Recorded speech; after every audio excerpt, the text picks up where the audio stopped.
Guys, kumukulo na ang ating sabaw ng sinigang.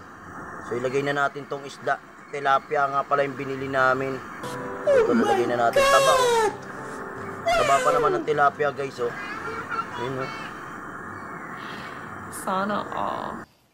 Sakto sa panahon natin maulan, kaya kailangan nating magsabaw muna, guys.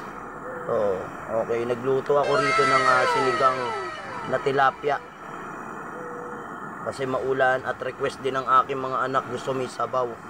Ito, bumili lang ako sa Blooming Treat. Bali, 4 na piraso to. Yung tataba, oh. 4 na piraso, 120. Sa Blooming Treat ko to nabili, guys. Kaya kung gusto nyo mamili ng ulam sa Blooming Treat, mabibigay ko yung idea. Mabibigyan ko kayo ng advice idea. Mas maganda kung bibili kayo sa Blooming Treat, mas mura. Mas maraming tumpok-tumpok dun. Ito, 120 lang, guys. So, halos ang laki ng kawali ko. Halos mapuno-puno na. Pero alagyan ng timpla. So, pakukuluan lang muna natin to ng konti. Ayan. Kita nyo naman, guys. Oh. So, guys, ayun, oh. Dami, oh. Lalaki niyan. Sarap humigop ng mainit na sabaw mamaya niyan. So, tatakpan na muna natin bago natin timplahan. Wala pang timpla yan, guys. Maya-maya natin titimplahan kapag nilagay na natin yung gulay. Guys, lalagay na natin yung mga panimpla, yung mga sangkap. Siyempre kasi ako pag nagluluto ko, gusto ko lagi may pamintang pino para mas masarap yung sabaw.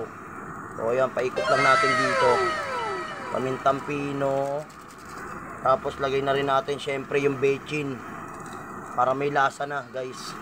Ako, guys, nilalagay ko na to lahat conforme yan. Sa inyo, conforme sa inyo kung gusto nyo ng konti o marami. At meron din ako ritong mix pampaasim. Maliit lang yung binili ko kasi may tira pa ako rito. Ilalagay na rin natin yung tira namin. Yan.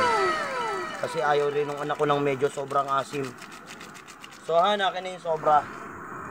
Yung tira ko nung nakaraan, ito. So ilalagay na rin natin, guys. Tapos ilalagay na rin natin yung gulay. Akin na rin yung gulay, Han. Pasuyo na lang. Ugas na yan, Han. At ito na, isusunod na natin yung gulay, syempre. Yan. Sariwan-sariwa yung gulay natin, guys. Kasama na rin yung siling green dyan, guys. Ayun, oh. Sabay-sabay na yan, guys. Pati yung okra. Yan. Sana So medyo ano lang natin, lulubog lang natin ng kaunti para sakto lang din yung pagkakalagay ko ng sabaw, guys, oh. Yung sarap umigop ng sabaw na ito mamaya, guys. Mainit, sakto pa naman yung panahon, maulan pa naman din. Mukhang may bagyo yata tayo ngayon, ah. So guys, kayo, guys, anong ulam nyo? Paki-comment below na lang, guys. At kung umabot ka rito sa video to, guys, baka pwedeng paki-comment na rin kung taga saan ka, para malaman ko kung hanggang saan umabot yung video to. At wag mo na rin kalimutang mag-follow at mag-share, guys, ha. So yun lang, thank you for watching, guys. Maraming salamat. At tatakpan na natin to at maya-maya hanguin ko na to kapag lumambot na yung gulay. Kasi yung isda hindi naman ganong matagal lutuin yan dahil malambot naman yung isda. So ayun, guys, tatakpan na natin. Yun, at lalagyan nga pala natin ng asin, muntik makalimutan. So paabot na lang ng asinan. Yun nga, guys, maya-maya lang ng konti, mga 5 minutes, luto na to. Lalagyan na natin ng patis para may timpla na. Yung anak natin, oh. So, sakto-sakto lang dapat yung paglagay ng, ano tawag dito, patis. Huwag masyadong marami, guys, kasi baka mamaya sumobra naman alat. Yan, yun, tama lang yung, guys, kasi medyo marami naman yung ano. So, ayan, mga 5 minutes na lang siguro to, guys. Luto na kasi yung isda naman natin malambot na.